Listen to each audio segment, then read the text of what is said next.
We used to be living in refugee camps that came to the United States for about 2 to 3 years. Now refugees that are coming have been in camps for almost 2 decades. America is the haven for refugees, a melting pot of immigrants from all over the world. But recently the tone on immigration has shifted. How is it affecting the fate of immigrants, documented, undocumented, and illegal, across the country? I'm Rana Kamal. This is Our Issues, Twin Cities.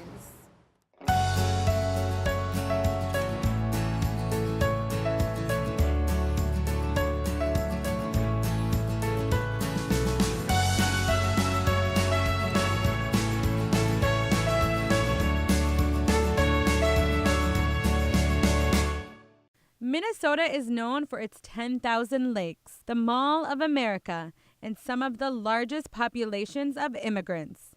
On the intersection of Pillsbury and Lake Street, just outside of uptown Minneapolis, you'll find a unique building that has become a staple to one community.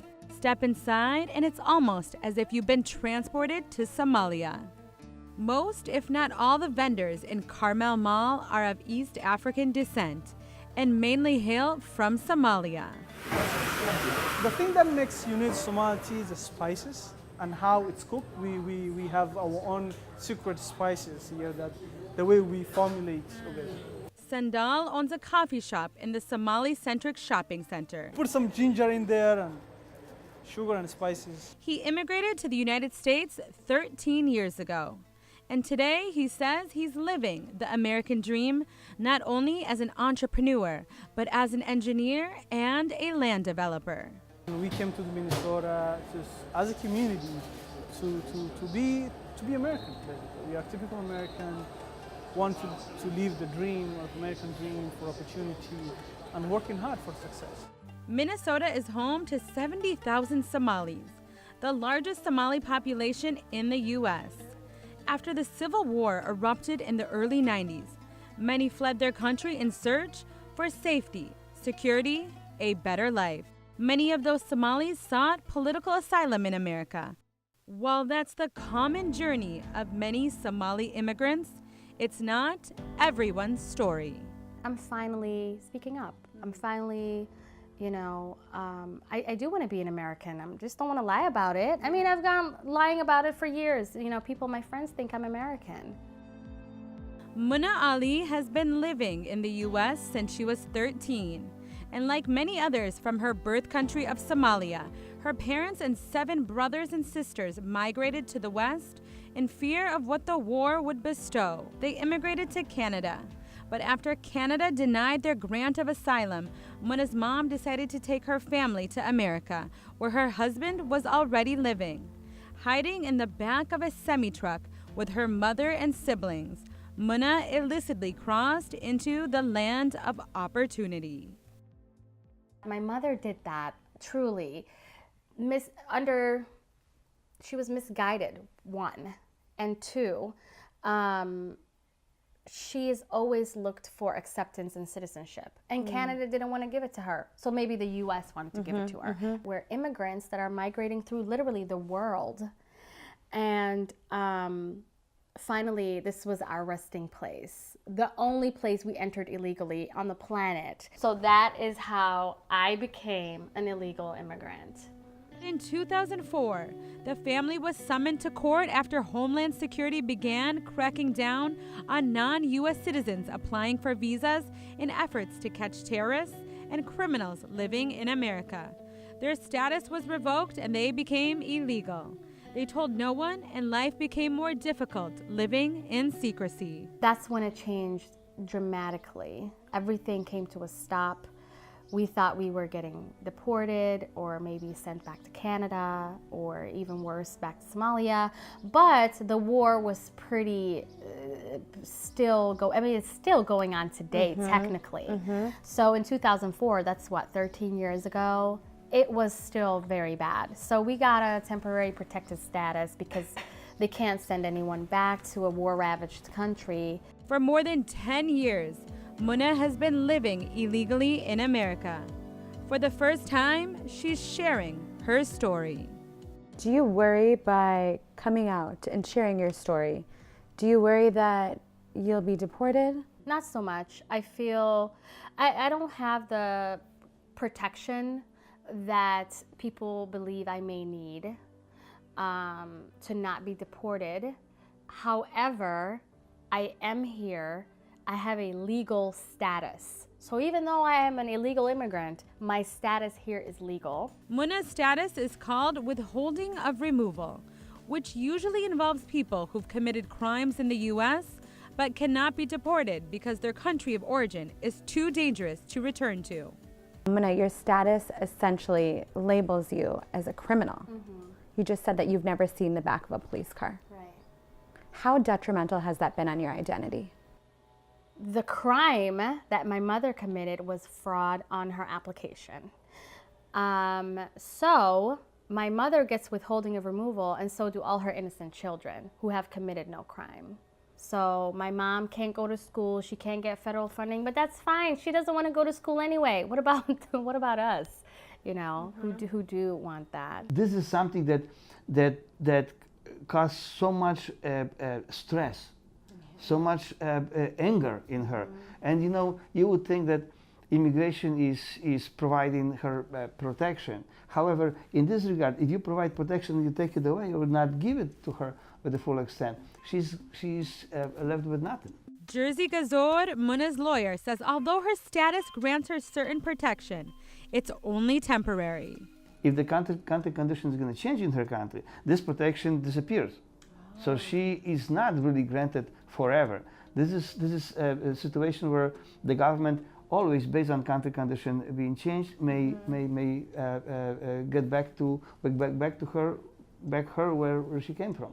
And now, with the uncertainty looming over many illegal immigrants across America, a surge of refugees denied asylum in the United States are illegally crossing into Canada.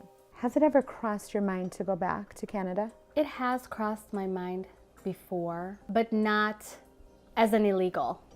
Yeah, I would never want to be illegal anywhere else on the planet ever again. Does it surprise you that there is a growing number of Somalis that are leaving? Not at all. We have an administration that's vowing to send them back to a war-ravaged country. So people are doing this out of fear. When we return, why a growing number of undocumented immigrants are voluntarily leaving the U.S. The colors are vibrant, the food is authentic, the aroma flowing throughout the mall. Of the 400 vendors, nearly 80% in Carmel Souk are owned by women. Every American that lives in the United States, that drives, that drives and they have a dream in the United States, we do believe that. That you believe in that same American dream? Yes, we do believe the the freedom and the opportunities at the same time, and the passion to work hard to succeed for your family. But not everyone in the Minnesota Somali community is living the American dream. Were you surprised that more and more Somalis are leaving this country to seek asylum in Canada? Yes, I'm surprised. Yeah, I'm surprised, yeah. Bihi is a leader and activist in the Twin Cities Somali community. We've got a huge number of young men, women, parents, elders that came here through the Mexican border seeking asylum. And as you know, as the crisis in Somalia gets worse, like the famine, like the instability, more people are fleeing. So those people who came here after staying in a detention for months were very afraid to be deported back.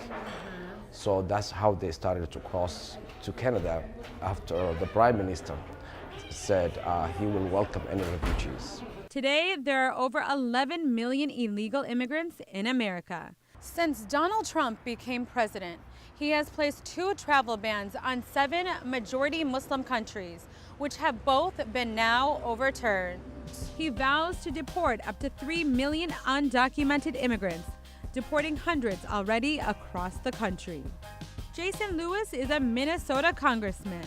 What's driving the recent crackdown of the deportation of illegal immigrants here in the U.S.? Well, I think it was called the election of 2016. I mean, the president was pretty clear on this during the campaign. Now, I will say this, it's important to note, he has decided to keep DACA.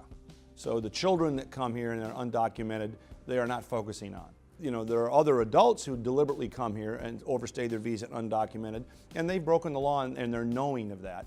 And the president is focusing on that, and especially criminal aliens. Have any Somalis been deported in the last few months? Yes. Those we are seeing also had criminal records or other issues, as far as we know. The Somali ambassador in Washington, D.C. was here. As a matter of fact, he was invited to answer those questions. So I think he reported about 4,000 people, or maybe more than that, will be deported. Guzier says Canadian immigration from the United States has increased dramatically in recent months. Do you expect more and more undocumented immigrants to follow suit and immigrate to Canada?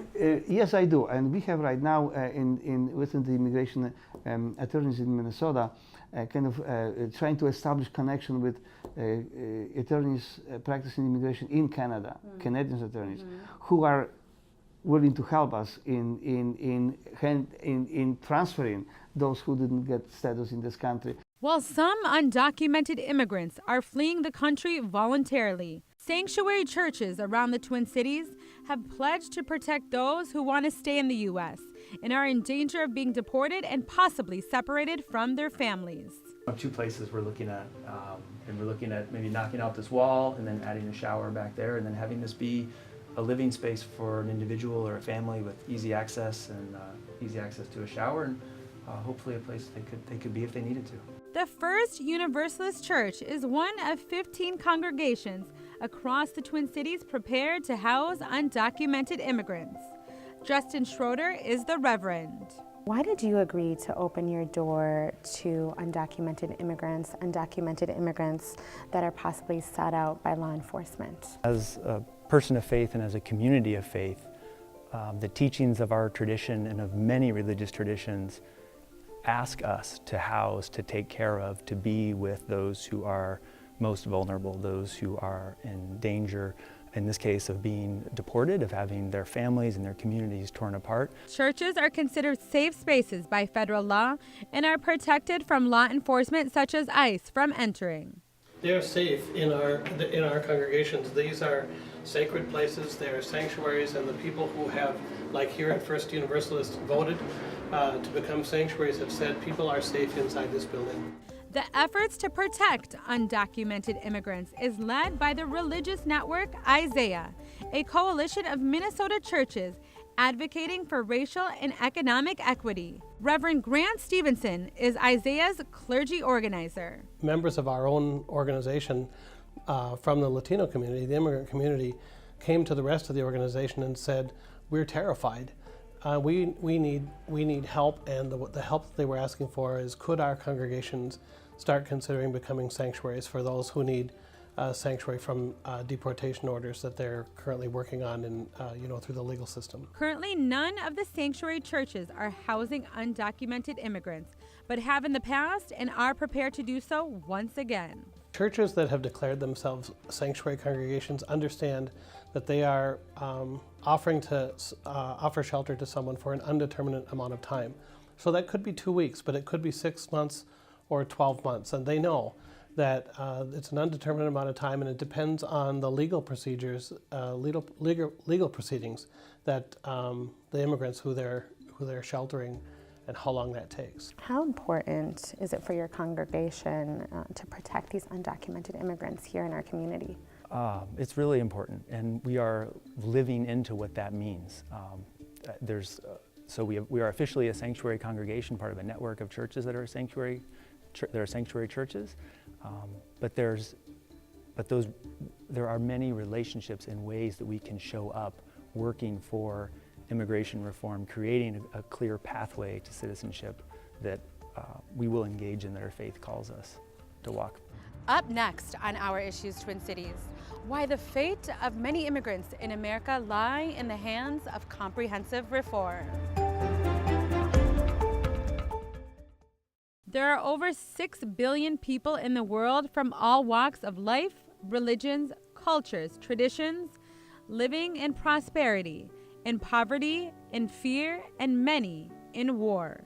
More than 21 million are refugees, and over half are under the age of 18. The United Nations says the world is facing the greatest humanitarian crisis since 1945.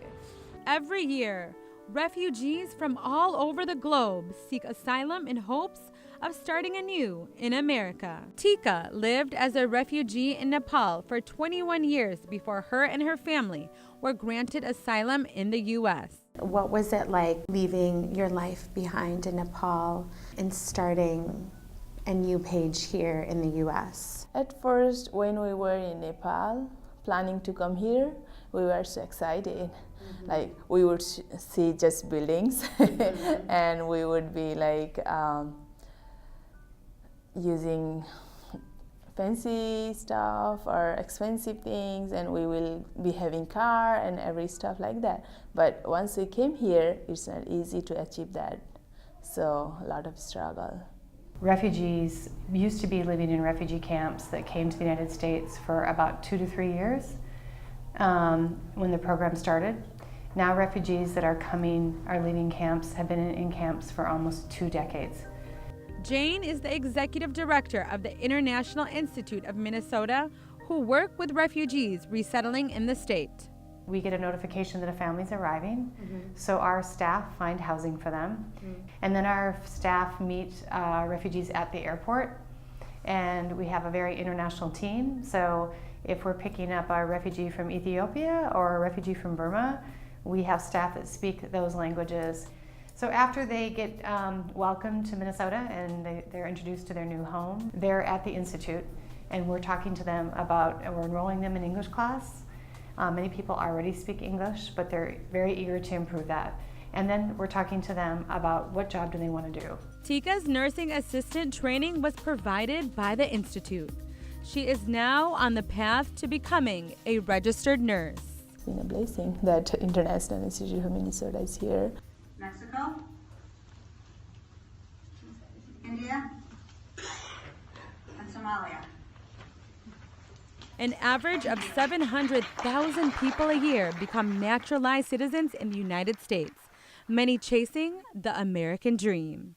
Tika and her family are now green card holders and await the day they too become citizens. For Muna, America has been home since the moment she stepped foot in the country. This is absolutely home. Yeah. I wouldn't want to live anywhere else in the world. Millions like Muna agree and await their fate, hoping for immigration reform, which may be the only route Muna has to citizenship. Her case would be resolved positively only if there is going to be some substantial changes to immigration regulations. We live right now in a very interesting time. I believe that the very imminent future is going to decide the direction the whole immigration law is going to go, immigration life and the life of immigrants is going to go. Congress has debated immigration reform for decades, unable to reach an agreement. And some experts are weary that any sort of reform will take place with the current president in office. Any kind of reform has to start with a recognition that no human being is illegal, that we all have a claim to a life of justice and fairness, that our children have the opportunity to get a good education, that we have a job that pays a living wage, that's the baseline that could anchor any conversation. Today, Muna says life is brighter, happier, more promising after sharing the secret that wreaked havoc on her and her family for far too many years. Muna, what message do you have to our community? What do you want them to know and understand about what it's like to live illegally here in the U.S.? I was always living in fear, not fear of deportation, but fear of being found out that I'm not American. And I thought to myself, you know what, this is the most ridiculous fear I have. Why should I have to be afraid, you know? And then I see the courageous people of the resistance, and I'm like, you guys are Americans and you're fighting for us. You know, I think that I should fight for me too. So I would encourage those who are in similar situation as me to fight back. What do you say to those that say, well, she entered the U.S. illegally? Yeah. She committed a crime, essentially. Yeah. I would say, please find some compassion. You know, try to look at it from our perspective, or try to feel out what it's like to be always on the run. Literally from wars. See what it's like to be in a country that you want acceptance so bad from, and that you aren't even acknowledged as a human being because your card says alien. I was 13. I have never committed a crime. There's nothing I can do about it. I have a child now, and I would do anything to protect him. So I understand why my mother did it. Wouldn't you do anything to protect your kid? Wouldn't you run to safety? Muna's son just turned 9. For now, she plans to continue sharing her story in hopes of reshaping the immigration system in order to create a path to citizenship, and maybe one day travel abroad with her son. What's life like today for you? Nothing has changed except my outlook. My status is still the same. And now that I see that there are others in my situation and they're actually fighting, I'm happier because I have hope that it will change. So yeah, I see a very bright future. Yeah. Many people living illegally in the United States have been here for more than a decade. Many have children, many have built lives here and dream that they too will be accepted in this country they call home. Thank you for joining me this week on Our Issues Twin Cities. I'm Rana Kamal. See you next time.